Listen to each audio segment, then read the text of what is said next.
성경에 나타나는 교회에서 가장 모범이 되는 모델 교회로 많은 분들이 안디옥 교회를 꼽습니다. 안디옥 교회. 안디옥은 예루살렘이 아니고 이방 땅에 있는데, 이방 땅에 있는 안디옥 교회가 어떻게 해서 예루살렘의 모 교회보다 더 모범적인 모델 교회가 될 수 있었을까요? 첫 번째로는 안디옥 교회는 믿음이 좋은 일꾼들이 많았다는 사실입니다. 우리는 흔히 좋은 교회, 큰 교회 하면 막 웅장한 예배당을 생각하죠. 웅장하고 교육시설이 좋고 넓은 주차장을 가지고 있는 예배당을 좋은 교회, 큰 교회 이렇게 생각하는 경향이 있습니다만, 그러나 엄밀하게 교회는 예배당 건물이나 시설을 가리켜 교회라고 하는 게 아닙니다. 예수 그리스도를 믿는 사람들의 신앙의 공동체가 바로 교회죠. 교회는 예수님께서 우리의 인류의 죄를 대신해서 십자가에 피 흘려 죽으심으로 우리의 죄를 다 짊어지신 그 은혜로 인해서 값없이 구원함을 받은 사람들의 신앙의 공동체입니다. 그러므로 교회의 참 자산은 교회 예배당 건물이나 넓은 대지가 아니고요, 믿음의 사람들이 진정한 자산입니다. 그런 면에서 안디옥 교회는 믿음의 자산을 정말 많이 가지고 있었습니다. 믿음의 일꾼들이 많은 교회였다는 거죠. 사도행전 13장 1절에 보면 이런 말씀이 있습니다. 안디옥 교회에 선지자들과 교사들이 있으니 곧 바나바와 니게르를 하는 시므온과 구레네 사람 루기오와 분봉왕 헤롯의 젖동생 마나엔과 및 사울이라. 여기 나열된 사람들은 많은 사람들은 아니지만 하나같이 그 안디옥 교회 아주 소중한 일꾼들이었는데, 그 중에서도 특히 바나바라는 사람을 오늘 우리가 중점적으로 생각을 해보려고 합니다. 다음 주일부터 3주 동안의 바나바 교육을 한다고 말씀을 드렸기 때문에 오늘 우리가 집중적으로 바나바에 대해서 생각을 좀 해봐야 되겠습니다. 오늘 본문 사도행전 11장 24절에 바나바는 착한 사람이요 성령과 믿음이 충만한 자라 그랬죠. 바나바는 착한 사람이고 성령과 믿음이 충만한 자다. 이 말씀을 보면서 저는 아주 중요한 사실을 눈여겨보게 됩니다. 교회의 가장 바람직한 일꾼은 어떤 사람이냐? 그것은 착한 사람, 그리고 성령과 믿음이 충만한 사람이 교회의 바람직한 일꾼이라는 거죠. 교회 일꾼은 하나님으로부터는 성령과 믿음이 충만한 사람으로 인정을 받는 동시에 사람들로부터는 착한 사람이다 이렇게 인정을 받아야 된다는 거예요. 그런데 어떤 성도들은 보면 정반대의 모습이 있어요. 하나님이 아닌 사람들의 눈에는 저 사람 성령 충만하고 믿음이 좋은 것 같아. 왜냐하면 맨날 만나면 할렐루야 그러고 막 크게 기도하고, 그러니까 믿음이 있는 것처럼 보이기는 하는데 사람들에 대해서 착하지는 않은 사람이 있어요. 그건 잘못된 거라는 거예요. 성령 충만하고 믿음이 좋으면 착하기까지 하는 게 이게 정상이라는 겁니다. 수많은 사람들이 할렐루야 늘 부르짖고 대화 중에 성경 말씀 나누고 뭐 신앙 얘기를 많이 하는데, 가만히 보면 대인관계는 입이 굉장히 거칠고 모질고 그냥 공격적인 사람들이 종종 있잖아요. 그러나 그런 사람은 오늘 말씀해 보니까 짝퉁신앙이라는 거예요. 진정한 신앙이라면 그렇게 하면 안 된다는 거죠. 기독교 신앙에 대해서 굉장히 오해를 하고 있는 겁니다. 할렐루야 하고 크게 찬양하고 성경 말씀을 많이 안다고 해도 만약에 그 사람이 착하지 않으면 그거는 온전치 못한 신앙이라는 거예요. 다시 말해서 하나님 보시기에 성령 충만하고 믿음이 있는 사람, 동시에 사람들이 보기에도 정말 저 사람은 친절하고 착한 사람, 그러니까 신앙과 인격을 겸비한 사람이 그 사람이 진정 바람직한 신앙인이라는 겁니다. 저는 우리 초대신앙교회 성도님들은 모두 그런 성도님들이 되시길 간절히 소원하며 그렇게 되기를 축원을 드립니다. 바나바가 그런 사람이었습니다. 바나바는 정말 친절하고 마음이 너그러운 사람이었습니다. 사도행전 4장 36절에 보면 원래 그 사람의 이름은 요셉이었는데, 원래는 요셉인데 사도들이 그를 가리켜 바나바라 이렇게 불렀다. 별명을 바나바라고 지어준 거예요.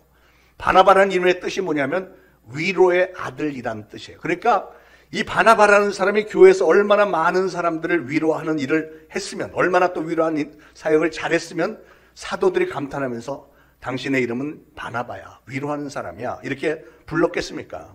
여러분, 바나바는 보니까 특별히 성도들을 위로와 권면을 참 잘해서 믿음이 특별히 연약한 사람들, 다시 말해서 여러 가지 환난과 어려움을 당해서 쓰러져서 일어나지 못하는 성도들에게 많은 도움을 준 거죠. 이 바나바라는 사람은 자기의 밭을 팔아서 사도들에게 바쳤다고 그랬고요. 이 사람은 구제 사역과 선행을 아끼지 않았고 성령과 믿음이 충만하여 많은 사람들을 그리스도께 인도했다고 그랬습니다. 바나바는 자기하고 친한 사람뿐만이 아니라 그 어떤 사람이라도 다 포용할 수 있었고 그 어떤 사람과도 교제할 수 있는 사람이었습니다. 그렇기 때문에 바나바는 그 악명 높았던 사울까지도 권면을 해서 귀한 일꾼으로 만들어냈던 거예요. 자, 그러면 사울이라는 사람은 어땠습니까? 사울은 원래 기독교인들을 핍박하는데 가장 앞장섰던 사람입니다. 스데반 집사를 돌로 때려 죽이는데 가장 주동인물이었습니다. 기독교인들이 보기에 사울이라는 사람은 요즘 말로 악마를 보았다 할 정도로 너무나도 악랄한 마귀의 앞잡이와도 같은 사람이었습니다. 왜냐하면 기독교인들이 모여있다 그러면 막 우르르 가서 체포영장 가지고 와서 전부 끌어다가 감옥에 집어넣고 또는 돌로 쳐 죽이기도 하고 이런 짓을 했었으니까요. 그런데 바나바는 그 사울이라는 악했던 사람이 어느 날 다메섹으로 가던 도상에서 엄청난 빛이 임해서 눈이 멀었었고, 그리고 그때 예수님의 음성을 들었다는 거죠. 사울아 사울아 네가 왜 나를 핍박하느냐. 그랬을 때 깜짝 놀라서 주여 누구십니까? 그랬더니 나는 네가 핍박하는 예수다 이렇게 말씀하고 거기서 완전히 뒤집어지잖아요. 그리고 나서 하나님은 아나니아 선지자를 보내서 안수기도로 눈에 꺼풀 같은 게 벗어지면서 눈을 뜨게 해주셨고, 그런 과정을 통해서 사울은 아주 철저하게 회개를 했고요. 예수님으로부터 전도 사명을 받았습니다. 특별히 너는 이방 민족을 위한 전도자로 내가 쓰겠다 이런 그 말씀을 하셨습니다. 그래서 그때부터 사울은 예수 그리스도를 증거하기 시작합니다. 예수님은 살아계신 하나님의 아들이다 이걸 증거하기 시작하는 거예요. 다메섹에서 그렇게 복음을 전했다는 얘기를 바나바가 들었습니다. 그래서 이 사울이라는 사람이 이제는 나도 예수 그리스도의 전도자가 되겠다는 사명감을 받고 예수님의 제자들과 합류하기를 원한 거예요. 예루살렘에 와서 예수님의 제자들을 찾아갔습니다. 그때 바나바가 중재 역할을 한 거예요. 바나바가 사울을 데리고 가서 예수님의 제자들에게 소개를 해주면서 이 사람이 이만저만하게 돼서 예수를 만났고 사명을 받았다 이런 얘기를 했는데, 그런데 이 제자들이 선뜻 사울을 받아들이지 않습니다. 사울을 마지못해서 받아들이긴 했지만 생각을 해보세요. 제자들의 입장에서 아니 이 사람이 바로 며칠 전에, 오래전도 아니고 바로 며칠 전에 우리의 동료 스데반을 돌로 때려 죽인 사람이고, 다메섹 지방에 예수 믿는 사람들을 체포하러 갔던 그 사람이 갑자기 예수님을 만났다고 하면서 나 이제 예수님을 증거하는 사람이 될 테니까 우리 같이 한편 해요. 그러니까 제자들이 이게 쉽게 용납이 되겠어요? 이게 도대체 무슨 꿍꿍이 속일까? 이 사람이 이렇게 악한 사람이 그렇게 쉽게 변할 리가 없는데 이런 생각을 했던 거죠. 그때 바나바가 중재 역할을 한 거예요. 이 사람은 진짜입니다. 내가 보니까 진짜예요 하고 정말 이렇게 잘 한 팀이 되기를 원해서 최선을 다해서 변호를 했습니다. 바나바가 하도 간절히 호소하니까 사울을 받아들이기는 했지만 예수님의 제자들, 첫 번째 사도된 자들은 바울을 약간 거리를 둔 거죠. 요즘 말로 하면 왕따를 좀 시킨 겁니다. 그때 유대 사람들이 사울을 죽이겠다고 막 덤벼들었다는 소문이 오니까 야 너 피신해. 그래갖고 사울 고향으로 다소로 쫓아버렸습니다. 그러니까 사울이 제자들 사이에 들어가지 못한 거예요. 여러분, 사도 바울과 같이 위대한 신앙의 사람도 기성 교인들에게 환영을 받지 못할 때는 이렇게 바나바라고 하는 중재자가 필요했습니다. 우리가 아무리 새 가족들에게 친절히 잘한다고 해도 교회 문턱은요, 교회 처음 나오는 사람에게는 상당히 높습니다.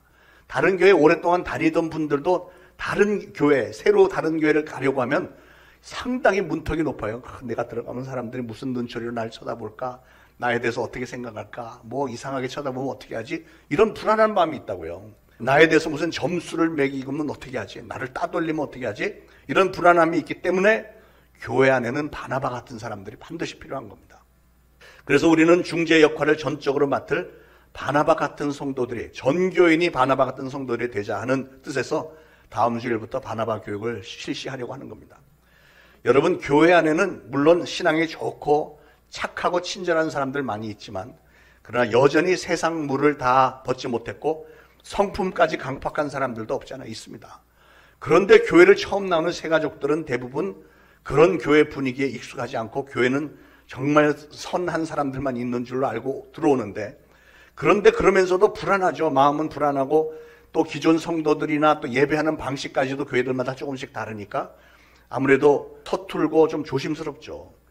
그 새가족들을 위해서 우리 교회에 먼저 자리 잡은 성도들이 마치 바나바가 사울에게 그랬던 것처럼 그 새가족들을 위로하고 격려하고 신앙의 권면을 하고 같이 친구가 되어 같은 가족이 될 수 있도록 인도를 해주는 역할을 우리 기존 성도들이 해야 되는 겁니다. 처음에 그분들을 제대로 이끌어주지 않으면 새가족들은 실족하기가 쉽고요. 그렇게 한번 실족이 된 새가족은 다시는 신앙생활하기가 힘들어집니다.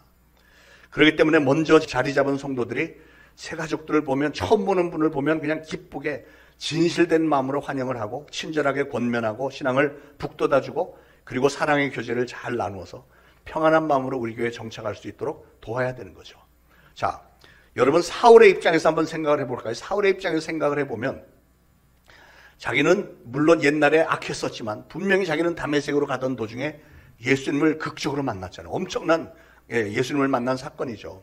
그러고 나서 예수님의 음성을 들었고 내가 너를 이방인의 사도로 사명을 준다고 하신 말씀까지도 들었기 때문에 이제 자기는 예수님을 위해서 남은 생애를 다 바치겠다라고 결단을 했는데 먼저 믿었다는 사도들이 자기를 환영을 해주지 않고 이렇게 거리를 두니까 얼마나 실망을 했겠습니까?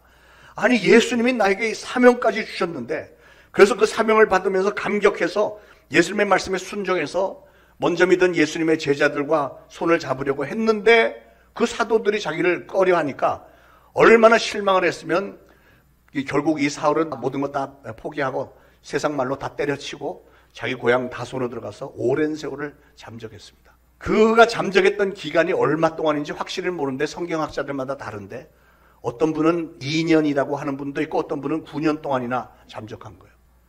여러분 이거 기가 막힌 일 아닙니까? 사울이 어떤 사람이에요? 훗날 사도 바울이 돼서 이 기독교 역사상 가장 위대한 사도로 쓰임을 받았던 사람인데 그런 일꾼을 예수님의 제자들이 따돌린 거예요. 어떻게 그럴 수 있어요?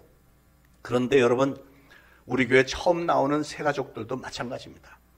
우리 교회의 성도가 되고 싶어서 힘든 발걸음을 했는데 만약에 기존 성도들이 진심으로 반갑게 그분들을 환영해 주지 않는다면 그 새가족이 뻘쭘해갖고 다음 주에 나오고 싶겠어요. 자, 그렇게 해서 세월이 좀 그렇게 지난 후에 바나바가 예루살렘 교회로부터 저 안디옥 교회로 파송을 받습니다. 왜냐하면 안디옥 교회가 교인들이 모여서 막 굉장히 부흥하고 있다는 얘기를 들었는데 지도자가 없다. 그래서 이제 바나바가 안디옥 교회 가서 지도자 역할을 해야 되는 거예요. 그런데 바나바가 가다가 자기 혼자 힘으로는 안 될 것 같대. 그러다가 갑자기 사울을 기억해낸 거야. 가만히 있어봐. 몇 년 전에 그 사울이라는 사람. 그 사람 정말 괜찮은 사람이었는데 그 사람이 정말 앞으로 귀한 일꾼이 될 사람인데 고향으로 갔다는 소문을 듣고 찾아가는 거예요. 굉장히 먼 거리인데 몇 주 동안 아주 힘들게 걸어서 찾아갔을 텐데 다소라는 곳에 찾아가서 사울을 위로해주고 달래고 또 이렇게 세우고 그를 데리고 나와서 안디옥으로 가는 거예요. 사울에게 뭐라고 했겠어요? 우리가 예루살렘으로 돌아가는 게 아니고 내가 안디옥으로 파송을 받았는데 나는 당신이 꼭 필요해. 나랑 같이 가서 안디옥 교회 위해서 우리 헌신하자. 그렇게 데리고 가지 않았겠어요? 그래서 그때부터 사도 바울은 안디옥에 가면서부터 복음의 사역이 불이 붙었고요. 그때부터 사도 바울의 능력이 급물살을 타기 시작했습니다. 급물살을. 그 사울이 바로 사도 바울이 됐고 우리가 보고 있는 성경의 가장 많은 부분을 기록을 했고요. 우리 기독교의 모든 교리들을 질서정연하게 정립을 시킨 사람이 바로 사도 바울입니다. 그가 그렇게 위대한 사역을 할 수 있게 되기까지는 바나바라고 하는 한 사람의 역할이 굉장히 컸던 거예요. 바나바가 없었더라면 사도 바울은 없었을지도 모릅니다. 그러기에 우리 모두는 우리 교회 안에 모든 성도님들은 물론 새가족들에게도 우리 모두가 다 바나바처럼 착하고 성령과 믿음이 충만한 신앙의 동역자들이 다 되어주시기를 주님의 이름으로 부탁을 드립니다. 안디옥 교회는 믿음의 일꾼들이 참 많았습니다. 그러니까 봉독한 말씀에 보니까 바나바와 사도 바울과 시므온과 루기오와 마나엔이 있었다 그랬어요. 우리도 하나님의 사역을 잘 감당하기 위해서는 힘 있는 교회로 정말 건강한 교회로 성장하기 위해서는 안디옥 교회처럼 일꾼들이 있어야 됩니다. 아주 소중한 귀한 일꾼들이 더 많아야 되겠습니다. 그런데 오늘날 교회 문제점 중에 하나는 대부분 성도들이 분명히 교회를 사랑하기는 하고 교회 일꾼이 정말 많이 필요하다는 것은 알고 있지만 그 대부분이 보면 자기만 빼놓고 나는 말고 다른 사람들이 좀 일꾼이 되어주기를 바라는 마음들이 있지 않나요? 아유, 목사님이 저렇게 호소하는데 왜 좀 가서 봉사를 안 하지? 자기는 뒷걸음질 치면서. 대부분이 그런 것 같아요. 세상이 많이 복잡하고 바쁘다 보니까 그런 것 같은데. 그래도 제가 며칠 전에 여기 황바울 선교사님 합동층의 선교 단장 되시는데 며칠 전에 만나서 얘기하는 중에 목사님 얼마나 힘드세요? 막 걱정을 많이 하세요. 다녀보니까 교회들이 사방에 문을 닫았다는 거예요. 자기가 아는 교회들 많이 문 닫고 굉장히 힘들어한대, 교회들마다. 그런데 우리 교회는 그래도 이렇게 건재하잖아요. 힘든 과정 지냈지만 이제 하나님께서 회복시켜 주시는 게 막 눈에 보이는데 그게 가만히 보면 우리 교회는 다른 교회에 비해서 일꾼들이 굉장히 많아요. 정말 하는 소리가 아니고 너무 감사한 일이죠. 일꾼들이 많기 때문에 이게 가능한 우리 교회가 안디옥 교회를 많이 닮은 것 같아요. 할렐루야. 예. 자, 그래서 저는 여러분 모두가 다 다시 한번 신앙의 결단을 이렇게 하시길 바랍니다. 내가 바로 바나바와 같은 일꾼이 돼야 되겠다. 다 같이 이렇게 한번 주먹을 쥐시고, 그 바나바 제가 할게요. 시작. 그 바나바 제가 할게요. 예, 여러분 모두 선포하셨습니다. 예. 사랑하는 여러분, 여러분은 여러분이 섬기시는 우리 초대신앙교회가 여러분이 섬기는 동안에 정말 왕창 부흥하는 걸 좀 보고 싶지 않으십니까? 몇 년 후에 우리가 크게 부흥해서 정말 선교제 선교사들 파송하고 선교제 예배당 짓고 이런 날이 왔을 때 오늘을 뒤돌아보면서, 야, 우리 그때 말이야, 코로나 때 힘들었지만 코로나 끝나고 나서 우리가 다시 한번 으쌰 열심히 했었더니 그래도 오늘 우리 교회가 이렇게 부흥이 되고 선교사가 몇백 명이고 예배당도 몇백 개 선교지에 있고, 그래, 이런 얘기를 할 날이 오지 않겠어요? 그런 얘기도 앞으로 좀 자신 있게 나눌 수 있어야 되지 않겠습니까? 그러기 위해서는 사랑하는 여러분, 지금 조금씩만 더 열심히 애써주시기를 주님의 이름으로 부탁해요. 네.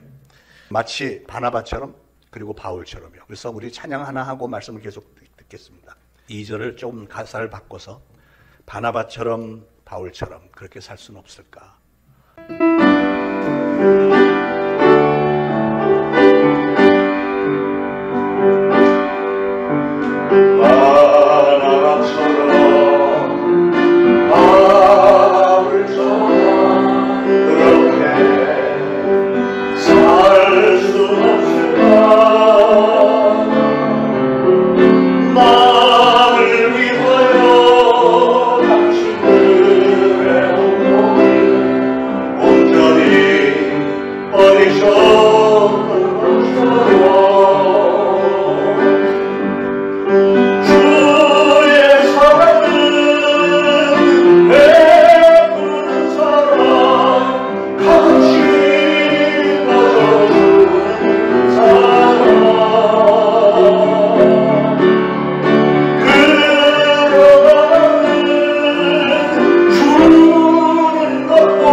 안디옥 교회는 그렇게 훌륭한 일꾼들이 여러 명 있었기 때문에 교회가 그렇게 놀랍게 부흥했고요. 엄청난 선교 사역을 감당할 수 있었던 것입니다. 안디옥 교회로 인해서 사실은 복음이 전 세계까지 퍼져나갈 수 있는 계기가 만들어진 겁니다. 저는 여러분들도 모두가 다 그렇게 우리 교회에 없어서는 안 될 귀한 일꾼들이 되어주시기를 부탁을 드립니다. 피난민들이 세운 이 안디옥 교회가 어떻게 해서 예루살렘 모교회보다도 훨씬 더 모범적인 모델 교회가 될 수 있었고, 어떻게 해서 세계 선교의 주역을 감당하는 교회가 될 수 있었을까? 두 번째로, 안디옥 교회는 뜨거운 영적인 갈망이 있는 교회였습니다. 뜨거운 영적인 갈망. 그들은 금식하면서 주를 섬겼다고 그랬습니다. 얼마나 간절하고 뜨거운 마음이었으면 주님을 섬기는 일에 먹는 것도 다 잊어먹고 금식하면서 주님을 섬겼겠습니까? 안디옥 교회는 요즘 말로 아주 성령 충만한 뜨거운 영적 갈망이 있는 교회였습니다. 저는 우리 교회도 그런 교회가 되기를 간절히 소원합니다. 자, 세 번째로 안디옥 교회는 인정받는 교회였습니다. 사도행전 11장 26절에 제자들이 안디옥에서 비로소 그리스도인이라 일컬음을 받게 되었더라 그랬습니다. 안디옥의 그 이방인들이 처음에는 이 기독교인들을 보면서 저 그리스도를 따르는 것들 하면서 조롱했습니다. 비난을 해댔습니다. 처음 보니까 이상하죠. 모여서 뜨겁게 기도하고 뭔가를 뭐 시끄럽게 시끌벅적하게 하는데 저 뭐지? 하고 저 시끄러워 막 이렇게 했었는데, 그러나 바나바와 바울을 중심으로 해서 성도들이 진정으로 경건하게 신앙생활을 잘하고 그리스도의 아름다운 향기를 품고 성도들끼리 진정 아름다운 성도의 교제가 이루어지고 또 넘어진 자 일으켜 세워주고 위로하고 건면하고, 그리고 그 지역사회에서 선행을 행하고 가난한 자, 불쌍한 사람들, 아픈 자들 가서 다니면서 병도 고쳐주고 또 그들에게 베푸는 아름다운 모습을 보면서 그들의 마음이, 동네 사람들의 마음이 점차 바뀐 거예요. 그래서 저 사람들은 그리스도를 따르는 사람이라는데 역시 다르네. 처음에는 조롱하는 말이었지만 나중에는 칭찬하는 말로 바뀐 거예요. 그리스도인. 사랑하는 여러분, 우리는 물론 하나님에게 인정을 받아야 되고 또한 같이 신앙생활하는 성도들 사이에서도 인정을 받아야 됩니다. 그런데 한 걸음 더 나가서 우리는 불신자들로부터도 이렇게 인정을 받아야 되는 거예요. 이 지역사회에서 우리 초대신앙교회를 보면서 우리 성도들 보면서 야, 저 초대신앙교회 다니는 성도들은 확실히 다르네. 잘생겼어. 뭐 이것도 중요하지만 그거보다 저 사람들은 진짜 경건해. 착해. 성실하고 신실하고 정말 많이 나눠주고 정말 귀한 분들이야. 이런 칭찬을 들어야 그래야 하나님께 영광이 되지 않겠습니까? 그러면 여러분의 마음속에 어떤 생각을 가져야 되면 나는 이 세상 사람들 앞에서 우리 초대신앙교회를 대표하고 예수 그리스도를 대표하는 하늘나라의 외교관이다. 이런 자부심이 있어야 돼요. 그래야만 여러분의 말과 행동이 복스럽게 나올 수 있는 것입니다. 여러분이 말하는 것, 여러분이 행동하는 것, 여러분이 사는 모습만 보아도 너무나 은혜가 되어서 여러분 주변 사람들, 여러분의 이웃들도 야, 나도 저 사람처럼 되고 싶어. 나도 저 사람이 믿는 예수를 좀 믿고 나도 저렇게 될 수 있을까? 이렇게 사람들로 하여금 마음을 끌어당기는 그게 있어야 되지 않겠어요? 그러기 위해서는 우리가 덕을 끼치면서 사람들로부터 그렇게 인정을 받아야 되는 거예요. 안디옥 교회가 어떻게 그렇게 소문난 교회가 될 수 있을까? 네 번째는 안디옥 교회는 선교하는 교회였습니다. 여러분, 교회의 생명은 선교에 있고요. 교회 존재의 이유와 목적이 바로 선교라는 사실을 아시길 바랍니다. 저는 생각을 해봤습니다. 안디옥 교회는 여러 민족이 섞여 있는 교회였는데 어떻게 해서 그들 사이에 이렇게 의견이 갈라지지 않았을까? 우리 한국 교회는 단일 민족인데도 무슨 교회 어떤 행사가 있고 뭘 추진하려고 하면 다른 의견들이 종종 나오잖아요. 그런데 안디옥 교회는 그렇게 수많은 여러 문화권의 잡다한 민족들이 모여들어 있는 교회였는데 어째서 의견 충돌이 있었다는 얘기가 없을까? 특별히 선교에 대해서. 그래서 보면 우리가 어디에서 누구에게 어떤 신앙을 배웠느냐 하는 건 굉장히 중요합니다. 여러분, 교회 간판을 달았다고 해서 교회가 다 똑같은 교회가 아니죠. 목회자가 또 가장 중요하고요. 목회자가 신앙을 얼마나 올바로 잘 해석을 해서 성경 말씀을 잘 가르치느냐 하는 건 굉장히 중요합니다. 절대로 교회들 똑같지 않습니다. 선교를 하지 않는 교회에서 신앙을 배운 사람은 선교에 대한 불만을 종종 얘기합니다. 가끔 외부에서 온 분 중에 선교하지 않던 교회에서 온 사람들은 우리가 선교 좀 하자 그러면 아니 목사님, 이 지역에도 믿지 않는 사람들이 많은데 그 사람들에게 전도를 해야지 왜 우리랑 상관도 없는 저 외국에 가서 돈을 들이고 시간 들여서 선교를 합니까? 이런 분들이 가끔 있어요. 여러분, 안디옥 교회는 시작한 지 1년밖에 되지 않는 개척교회였습니다. 그런데 갑자기 성령님이 명령하셨다고 하면서 바울과 바나바를 선교사로 파송을 하는 거예요. 지금으로 말하면 담임 목사하고 수석 장로를 파송을 해버리는 겁니다. 그럼 교회는 어떻게 하라고요? 교회를 이끌어가는 가장 중추적인 인물인 바나바와 바울을 선교지로 보내면 그것도 한두 주일 갔다 오는 게 아니고 한 번 나갔다 오면 몇 년 있다가 돌아오는데 그러면 교인들 중에 아니 그분들이 교회를 비우면 우리는 어떻게 합니까? 이런 불만을 얘기하는 사람이 단 한 명도 기록이 되어 있지 않다는 사실이에요.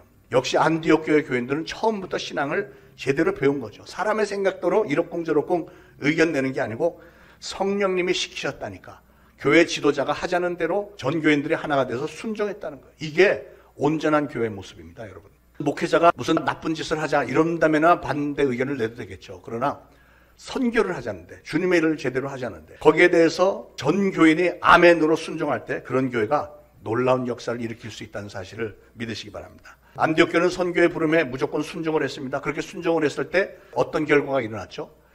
성령님이 하시는 일의 결과를 우리는 꼭 봐야 됩니다. 그 안디옥 교회가 기둥가와도 같았던 바나바와 바울을 선교사로 파송했더니 안디옥 교회가 그때부터 시들시들해지면서 결국은 교회 문을 닫았더라. 아무리 뒤져봐도 성경에 그런 구절은 없어요. 오히려 안디옥 교회는 그 일을 기점으로 해서 세계 선교를 막 활발하게 엄청 기독교 역사에 나오는 모든 초창기 교회들이 다 그때 세워지고 결국은 지금 지진이 나 있는 터키 지역의 서부 쪽에 교회 7개가 그렇게 해서 세워졌고 저 유럽 쪽에 교회가 세워지면서 기독교가 전 세계로 번져나가고 마지막에 사도 바울은 로마에서 순교당하면서 복음을 전했잖아요. 그래갖고 로마에서 또 복음이 전파되고 결국은 안디옥 교회는 어마어마한 선교의 열매를 남긴 겁니다. 사랑하는 여러분 꼭 좀 기억하시길 바랍니다. 선교하는 교회는 반드시 부흥합니다. 왜냐하면 그게 하나님이 가장 기뻐하시는 일이기 때문에 그래요. 인간적인 생각은 우리도 어려운데 선교비 모아서 보내고 나면 우리가 적자가 날 텐데 우리도 바쁜데 가서 뭐 일주일, 2주일 선교하고 오면 또 우리 일꾼들을 선교지로 보내버리고 나면 우리는 일꾼이 모자라는데 그런 건 일시적인 문제고요. 우리 하나님은 결과적으로는 30배, 60배, 100배의 결실을 맺도록 축복해 주시는 줄 믿으시기 바랍니다. 코로나 기간 중에 지난 3년 동안에 우리 재정적으로 많이 힘들었지만 그럼에도 불구하고 우리와 관계를 맺은 필리핀 지역의 그 현지인, 필리핀 목회자들과 그 교회들이 많이 어려움을 겪고 있고 선교사들이 많이 힘들어하는 걸 보면서 우리가 헌금을, 특별 헌금을 3번이나 해서 보냈잖아요. 제일 마지막에는 몇 달 전에 제가 직접 가서 39명의 현지 목회자들에게도 지원하고 7명의 한국 선교사들에게 또 경제적인 지원을 하고 왔는데, 제가 너무 감사하게 생각하는 것은 그렇게 제가 여러분에게 제안을 하고 특별 헌금을 합시다 했을 때 단 한 사람도 거기에 대해서 반발하는 분이 없었다는 사실. 전부 다 헌금을 하셨고, 그래서 가서 결과적으로 그분들 위로해줬고 그분들이 힘을 얻었고, 우리는 경제적으로 많이 힘든 와중에 그렇게 했지만 코로나 중에 정말 간당간당, 재정이 간당간당하면서 다 채워주셨잖아요. 그리고 이제는 하나님께서 막 회복시켜 주시기 시작했어요. 예, 그래서 정말 우리 하나님은 너무 멋있는 하나님. 우리가 선교를 하자고 하면 하나님은 길을 열어주시고 계속해서 모든 것을 채우시는 줄로 믿으시기 바랍니다. 여러분, 우리의 모든 문제는 하나님이 우리를 한 번만 축복해 주시면 끝나는 거예요. 하나님의 법칙은 베푸는 자를 더 축복하시는 겁니다. 베푸는 자에게 더 많은 창고를 넘치게 부어주시는 거예요. 더 많이 주면 줄수록 하나님 더 크게 축복하세요. 선교하는 교회는 반드시 부흥합니다. 누가복음 6장에 보면 주라 그리하면 너에게 줄 것이니 곧 후히되어 누르고 흔들어 넘치도록 하여 너에게 안겨주리라. 그러니까 막 흔들고 해갖고 막 누르고 또 흔들고 눌러갖고 꽉꽉 눌러 담고 넘치도록 채워주신다는 거예요. 우리 하나님이 한번 축복하기로 작정하시면 그렇게 하시겠대요. 이게 바로 하나님의 계산법, 하나님의 축복의 원리입니다. 여러분도 하나님 앞에 후히 바치시면 좋으신 우리 하나님은 여러분의 인생의 30배, 60배, 100배의 축복이 넘치도록 부으실 줄로 믿으시길 바랍니다. 오늘 주신 이 말씀 분명히 믿으시고 우리 초대신앙교회, 저 1세기 때 초대 안디옥 교회와도 같이 앞으로도 계속해서 믿음을 끝까지 지키고 일꾼이 많이 필요한 때인 만큼 여러분이 앞으로 교회 전도와 봉사도 좀 많이 하시면서 신앙생활을 하시되 오늘 주신 말씀대로 귀한 신앙인 바나바를 꼭 좀 본받아서 정말 뜨거운 갈망과 뜨거운 열정을 가지고 또 하나님과 성도들과 이 지역사회 불신자들에게도 아름다운 그리스도인들로, 아름다운 정말 바람직한 교회로 인정을 받으며 또 선교하는 교회, 나눠주는 교회, 보내는 교회가 되어서 하나님으로부터 후히되어 꽉꽉 눌러 담고 막 흔들어서 또 눌러 담고 또 흔들어서 눌러 담는 그런 놀라운 축복이 넘치는 우리 초대신앙교회와 성도님들 여러분들 다 되시기를 예수 그리스도로 축원을 드립니다.